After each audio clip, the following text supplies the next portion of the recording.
Baik, saya akan melaksanakan praktikum sel-sel darah dan fungsinya melalui beberapa pertanyaan dengan saya sendiri, Putra Prantini, dengan NIM 1813041001.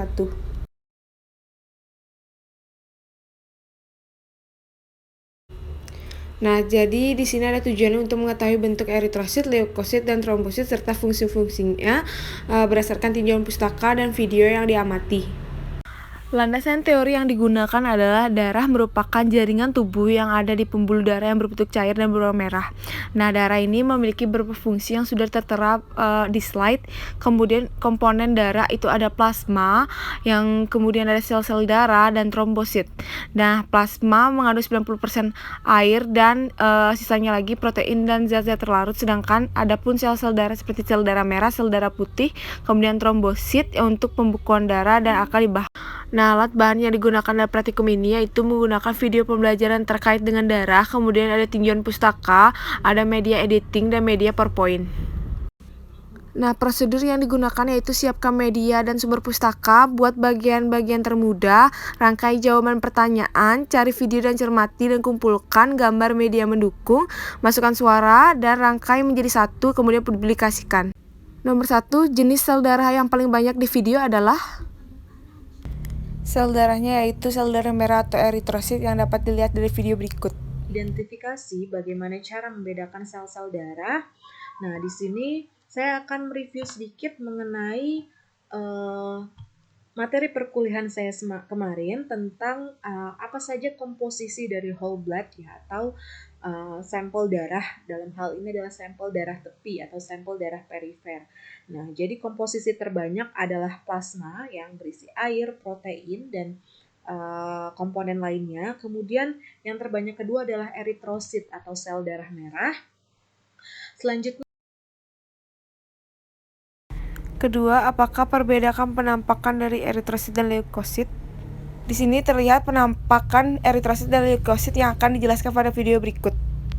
Yang pertama adalah eritrosit. Eritrosit ini memiliki karakteristik khas, yaitu dia tidak memiliki nukleus dan memiliki struktur yang bikonkav seperti ini. Jadi tengahnya itu cekung.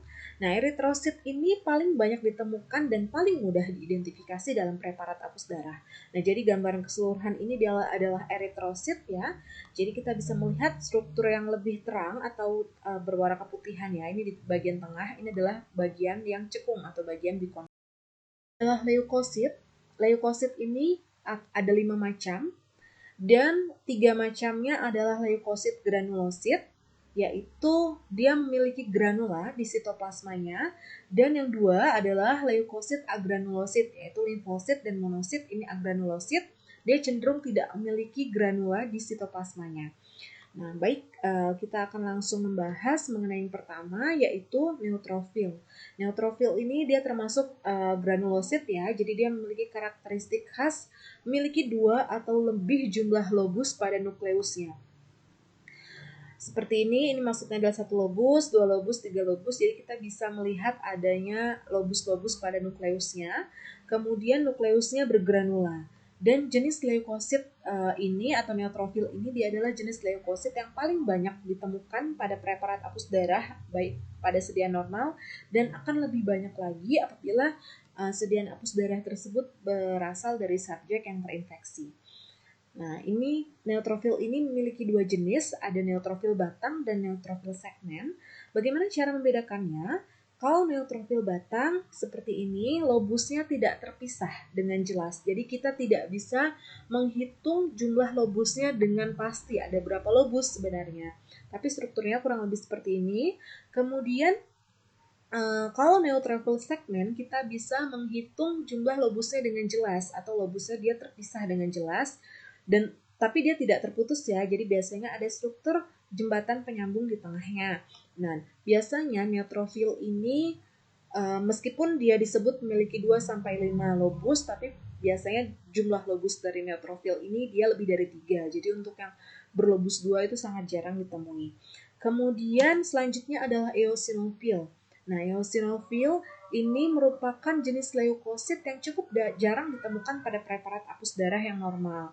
Dan dia memiliki ukuran yang sama dengan neutrofil, eosinofil ini. dia juga memiliki nukleus yang berjumlah 2 lobus atau bilobus ya. Jadi karakteristik khasnya adalah nukleusnya berjumlah 2. Dan bagaimana cara membedakannya dengan neutrofil apabila neutrofil juga kebetulan memiliki jumlah lobusnya 2, kan tadi ukurannya sama. Nah, cara membedakannya adalah dengan melihat warnanya. Jadi karena eosinofil ini dia memiliki granula yang bersifat asidofilik pada sitoplasmanya, jadi biasanya dia akan berwarna kemerahan. Dia akan lebih berwarna kemerahan dibandingkan dengan neutrofil. Nah, jadi jika kita melihat penampakan seperti ini, berwarna kemerahan, jumlah lobusnya 2, maka ia adalah eosinofil. Dan perlu diketahui juga bahwa seperti yang tadi saya katakan bahwa neutrofil itu biasanya jumlah lobusnya lebih dari 3, meskipun ada beberapa neutrofil yang memiliki 2 lobus. Meskipun demikian, untuk membedakannya dengan eosinofil, maka kita bisa melihat dari pewarnaannya. Biasanya eosinofil itu akan berwarna kemerahan dibandingkan dengan neutrofil. Ya, baik, kita lanjutkan. Yang ketiga adalah basofil. Basofil ini adalah jenis leukosit yang paling jarang ditemukan pada preparat apus darah normal. Bahkan mungkin pada preparat apus darah normal, pada satu preparat itu bisa saja tidak kita temukan adanya basofil.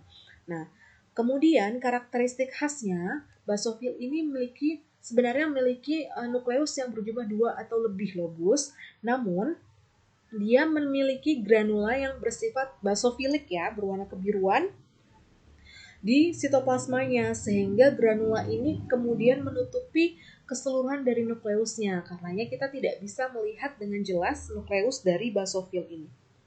Seperti ini, jadi ini adalah granula-granula yang biasanya kalau pada basofil bersifat basofilik ya, bersifat basa, sehingga dia lebih menyerap zat biru, maka berwarna kebiruan seperti ini. Kemudian selanjutnya adalah limfosit. Nah, limfosit ini adalah jenis leukosit yang agranulosit, jadi tidak bergranula. Struktur khasnya dia memiliki nukleus yang berbentuk sferik, bisa bulat tapi juga kadang oval ya. Kromatinnya padat, kita bisa melihat intinya di sini padat ya, tidak bergranula seperti ketiga leukosit sebelumnya. Dan juga tidak memiliki granula yang spesifik di sitoplasmanya. Jadi sitoplasmanya bersih. Nah, nukleus pada limfosit ini sangat mendominasi sitoplasma, sehingga seperti ini ya kita hampir tidak bisa melihat sitoplasmanya. Nah, ukuran dari limfosit ini juga bervariasi, kita bisa menemukan ada yang kecil, sedang, dan juga ada juga limfosit yang besar. Dan limfosit ini cukup banyak kita lihat pada sediaan apus darah yang normal, dan akan lebih banyak lagi apabila kita melihat pada sediaan apus darah dari subjek yang terinfeksi. Kemudian yang terakhir adalah monosit. Monosit ini adalah leukosit agranulosit yang berukuran paling besar dibandingkan leukosit lainnya. Nah, ciri khasnya adalah nukleusnya besar, ya, nukleus besar dan letaknya tidak selalu di tengah ya, tidak terlalu ke tengah, agak ke pinggir, dan dia biasanya bentuk dari nukleus dari monosit ini bisa oval, tapi kebanyakan berbentuk ginjal seperti ini, ataupun berbentuk huruf U. Dan dia memiliki kromatin yang lebih halus ya. Kita bisa melihat di sini nukleusnya lebih tidak padat dibandingkan dengan limfosit ya. Kromatin-kromatinnya lebih terlihat meskipun tidak bergranula ya, tidak sejelas tadi yang limfosit, kemudian eosinofil dan basofil. Kemudian khasnya juga adalah sitoplasmanya tidak bergranula, jadi bersih ya sitoplasmanya karena dia adalah jenis monosit yang agranulosit atau tidak memiliki granula spesifik. Nah, baik, terakhir akan sedikit saya review mengenai penjelasan saya tadi mengenai jenis-jenis atau karakteristik dari sel-sel darah pada sediaan apus darah. Jadi pada gambar ini kita bisa lihat yang ini adalah gambaran eritrosit ya, jumlahnya paling banyak, strukturnya khas bikonkav. Kemudian yang kecil ini adalah trombosit. Selanjutnya yang A ini adalah neutrofil batang. Kita tidak bisa menghitung atau membedakan lobusnya dengan jelas. Kemudian yang B ini adalah neutrofil segmen. Kita bisa melihat ya, dia khas sekali karena lobusnya paling banyak biasanya. Kemudian yang C ini adalah eosinofil. Di sini khas dia memiliki nukleus yang bilobus atau 2 lobus, kemudian sitoplasmanya berwarna kemerahan. Selanjutnya yang D ini adalah basofil. Basofil dengan struktur khas berupa granula yang basofilik yang berwarna kebiruan. Ini menutupi keseluruhan dari sitoplasmanya sehingga nukleus dari basofil ini kurang terlihat. Kemudian yang E ini adalah monosit, paling besar ukurannya, kita bisa melihat intinya di sini cenderung ke pinggir dan di sini berbentuk ginjal berukuran besar. Sedangkan yang F ini adalah limfosit. Ciri khasnya adalah inti atau nukleusnya berbentuk bulat atau oval, besar ukurannya, kemudian mendominasi sitoplasma. Baik, mungkin dan demikian yang dapat saya sampaikan. Saya harap adik-adik semua bisa mengidentifikasi sel-sel darah dengan tepat. Ketiga, gambarkanlah bentuk eritrosit dan rincilah fungsinya. Nah, terlihat ini penampang dari eritrosit berupa gambarannya dan fungsinya yang dapat dijelaskan dalam video berikut ini. Jumlah eritrosit di dalam tubuh manusia itu berbeda. Untuk laki-laki jumlahnya sekitar 4,1 sampai 6 juta per mikroliter.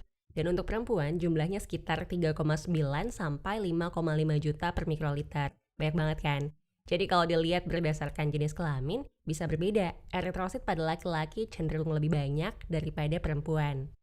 Lalu untuk produksi eritrosit itu sendiri, ada sekitar 2 juta eritrosit diproduksi tiap detik. Tiap detik teman-teman. Ini memang harus seperti ini karena pemecahan eritrosit di tubuh manusia itu juga cepat. Jadi, ini cara agar jumlah eritrosit itu tetap dalam rentang normal di dalam tubuh. Kalau eritrosit kita potong nih, akan kelihatan lebih jelas kalau bentuknya adalah bikonkaf. Bi itu 2, konkaf itu cekung, jadi cekung di kedua sisi permukaannya. Di bagian tepi itu lebih tebal, sekitar 2,6 mikrometer, sedangkan di bagian sentral atau tengah itu lebih tipis, yaitu 0,75 mikrometer. Diameter dari eritrosit itu sendiri sekitar 7,5 mikrometer. Nah, diyakini bahwa bentuk eritrosit yang seperti ini membuat eritrosit jadi lebih efektif untuk melakukan pertukaran gas karena permukaannya lebih luas. Eritrosit juga punya membran plasma yang kuat dan fleksibel. Hal ini membuat eritrosit bisa melalui bagian pembuluh darah yang sempit kayak kapiler. Karena kalau nggak bisa fleksibel nih, eritrosit bisa gampang hancur atau bahkan nyangkut di kapiler. Tapi untungnya karena eritrosit ini fleksibel, dia jadi bisa lewat kapiler tanpa ada masalah. Eritrosit kekurangan beberapa organel yang normalnya ada pada sel, yaitu nukleus dan mitokondria. Hal ini membuat eritrosit nggak bisa sintesis protein sendiri. Hal ini juga membuat eritrosit memproduksi ATP secara anaerob. Artinya, eritrosit sudah diciptakan sedemikian rupa untuk efektif nih dalam menjalankan tugasnya. Salah satu fungsinya kan membawa oksigen. Tapi, eritrosit sama sekali nggak menggunakan oksigen itu, walaupun melimpah banget di dalam selnya. Fungsi eritrosit itu ada beberapa. Yang pertama adalah membawa hemoglobin atau disingkat menjadi Hb. H besar dan B kecil. Ini adalah fungsi utama daripada eritrosit. Timbul pertanyaan dong, kenapa hemoglobin harus dibawa sih di dalam eritrosit? Kan sebenarnya bisa aja gitu bebas di dalam plasma.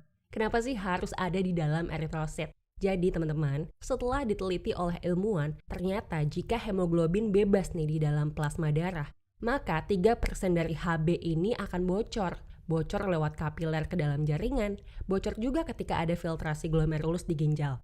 Maka dari itu, hemoglobin harus banget dibawa di dalam eritrosit agar kerjanya efektif.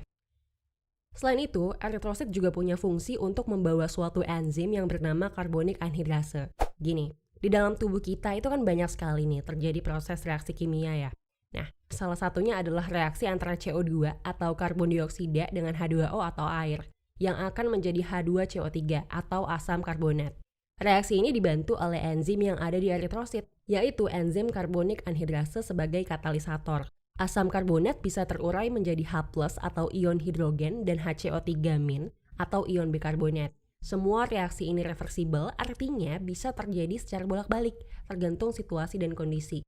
Alasan reaksi ini terjadi karena pertama, agar 70% CO2 itu bisa dibawa dalam bentuk HCO3- atau ion bikarbonat.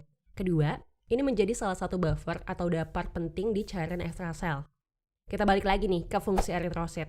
Fungsi eritrosit yang ketiga adalah sebagai acid base buffer atau dapar asam basa. Nah, ini masih terkait dengan reaksi yang tadi kita bahas. Sitosol eritrosit mengandung hemoglobin. Nah, berapa banyak sih hemoglobinnya? Apa cuma satu? Ternyata enggak, teman-teman. Jadi satu eritrosit itu mengandung 280 juta hemoglobin. Hemoglobin terdiri dari hem dan globin. Hem adalah bagian non-protein, sedangkan globin adalah bagian protein dari hemoglobin. Hem berikatan dengan globin. Pada bagian tengah, masing-masing cincin hem itu berikatan dengan ion besi Fe2+, yang bisa berikatan dengan oksigen secara reversibel. Sedangkan globin terdiri dari 4 rantai polipeptida, yaitu 2 alfa dan 2 beta. Satu molekul hemoglobin bisa berikatan dengan 4 molekul oksigen secara reversibel. Hemoglobin yang ada di dalam eritrosit akan berikatan dengan oksigen di paru-paru, lalu melalui sirkulasi akan sampai ke kapiler. Nah, di kapiler, ikatan hemoglobin dan oksigen itu akan lepas. Oksigen akan ke jaringan. Lalu di kapiler, selain terjadi pelepasan ikatan hemoglobin dan oksigen, terjadi juga ikatan antara hemoglobin dan karbon dioksida. Hemoglobin yang berikatan dengan karbon dioksida melalui sirkulasi darah itu akan sampai ke paru-paru. Di paru-paru, ikatan hemoglobin dan karbon dioksida itu akan lepas dan dikeluarkan dari tubuh manusia. Tapi, nggak semua karbon dioksida yang dibawa dari jaringan ke paru-paru itu berikatan dengan hemoglobin, teman-teman. Karbon dioksida yang berikatan dengan hemoglobin dari jaringan ke paru-paru itu hanya sekitar 23%. Karbon dioksida lainnya itu larut dalam plasma atau dalam bentuk ion bikarbonat. Yang keempat, bagankanlah mekanisme pembentukan eritrosit. Nah, awalnya ada homositoblas atau proeritoblas yang memiliki satu atau dua anak inti yang mencolok dalam sitoplasma bersifat basofil sedang yang akan mengalami pembelahan mitosis menjadi basofilik eritoblas atau eritoblas basofilik. Selanjutnya, eritoblas basofil ukurannya akan lebih kecil daripada homositoblas yang akan membelah menjadi polikromatik eritoblas atau eritoblas polikromatophilik. Nah, eritoblas polikromatophilik ini merupakan sel-sel yang membutuhkan cukup hemoglobin. Nah, eritoblas polikromatophilik akan membelah secara mitosis menghasilkan normoblas yang merupakan ukurannya lebih kecil, dan di sini tidak ada lagi aktivitas mitosis sehingga inti dikeluarkan dan dimakan oleh makrofag yang ada di stroma sumsum tulang. Nah, normoblas akan menjadi retikulosit yang merupakan sel-sel eritrosit muda yang kehilangan inti selnya yang mengandung sisa-sisa asam ribonukleat di dalam sitoplasmanya yang masih mensintesis hemoglobin. Eritrosit ini memerlukan kurang lebih 2-3 hari menjadi matang, sesudah itu dilepas di dalam darah. Nah, setelah retikulosit ini matang akan menjadi eritrosit. Kelima, rincikanlah fungsi jenis-jenis leukosit. Nah, di sini ada neutrofil, yaitu garis pertahanan tubuh terhadap benda asing, terutama infeksi bakteri. Kemudian ada eosinofil yang sebagai fagositosis dan menghasilkan antibodi terhadap antigen yang dikeluarkan parasit. Ada basofil yang berperan dalam reaksi hipersensitivitas yang berhubungan dengan imunoglobulin E yang akan memproteksi tubuh dan mengenali benda asing. Kemudian selanjutnya ada monosit sebagai fagosit mikroorganisme, kemudian ada limfosit B yaitu antibodi, dan limfosit T sebagai kekebalan tubuh. Keenam, rincilah fungsi dari trombosit. Nah, selanjutnya ada pembentukan sumbatan, pelekatan, penggumpalan, dan reaksi pelepasan yang dilakukan oleh trombosit yang bersinggungan dengan permukaan pembuluh darah yang rusak. Misalnya, bersinggungan dengan pembuluh serabut kolagen dinding pembuluh yang rusak, trombosit akan berubah sifat secara drastis dan akan melekat pada serabut-serabut kolagen dan menghasilkan ADP. Kemudian akan mengaktifkan trombosit yang semula. Kelompok trombosit ini akhirnya membentuk trombosit yang berhasil menghambat kehilangan luka atau kehilangan darah. Nah, trombosit juga berpengaruh dalam pembekuan darah. Jika misalnya kita terluka, maka akan menutup luka kita yang terbuka. Selanjutnya, bagankanlah proses terjadinya pembekuan darah saat kita mengalami luka. Awalnya, trombosit pecah akan mengeluarkan trombokinase, kemudian akan mengubah menjadi protobin menjadi trombin melalui bantuan vitamin K dan ion kalsium, kemudian mengeluarkan fibrinogen yang akan berubah menjadi benang-benang fibrin yang akan menutup luka. Dan dapat dilihat pada video berikut ini.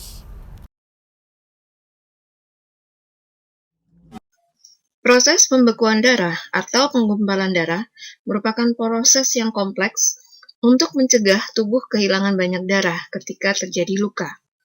Proses tersebut meliputi pengetatan pada dinding pembuluh darah yang terluka, pelepasan zat untuk menarik keping-keping darah ke daerah luka, dan pembentukan benang-benang fibrin. Dalam proses pembekuan darah, keping-keping darah atau yang dikenal dengan trombosit menyentuh permukaan luka yang kasar dan pecah mengeluarkan enzim trombokinase. Trombokinase akan mengubah protrombin menjadi trombin. Protrombin merupakan enzim yang belum aktif, berupa senyawa globulin yang dihasilkan di hati dengan pertolongan vitamin K. Sedangkan trombin merupakan enzim yang sudah aktif. Pengubahan protrombin menjadi trombin memerlukan zat kalsium untuk mempercepat proses tersebut. Trombin mengubah fibrinogen atau protein yang larut dalam plasma darah menjadi fibrin yang berbentuk benang-benang.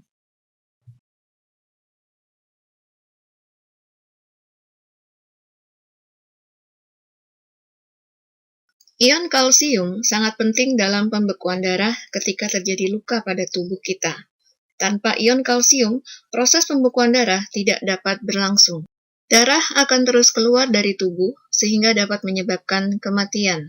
Fungsi ion kalsium atau Ca2+ pada sistem peredaran darah manusia menunjukkan bahwa ion sangat penting bagi kehidupan manusia. Dan manusia tidak akan. Nah, kedelapan, analisislah faktor-faktor apakah yang mencegah terjadinya pembekuan darah dalam tubuh. Di sini ada dua, yaitu secara pembekuan dalam sistem vaskuler dan pembekuan darah luar tubuh. Pembekuan endotelium merupakan pembekuan kontak aktivasi sistem pembentuk intrinsik, sedangkan antikoagulasi berupa penggumpalan heparin itu terkonjugasinya dalam sitoplasma berbagai jenis sel. Kemudian yang terakhir adalah kaitkanlah faktor-faktor tersebut dengan pembekuan darah. Dapat dilihat seperti berikut ini, sudah disajikan tabel untuk lebih jelasnya. Kemudian dapat diketahui adalah sel eritrosit yang bentuknya bikonkaf yang berfungsi untuk transport oksigen dan karbon dioksida. Kemudian ada leukosit sebagai sistem kekebalan tubuh dan trombosit sebagai pembekuan darah.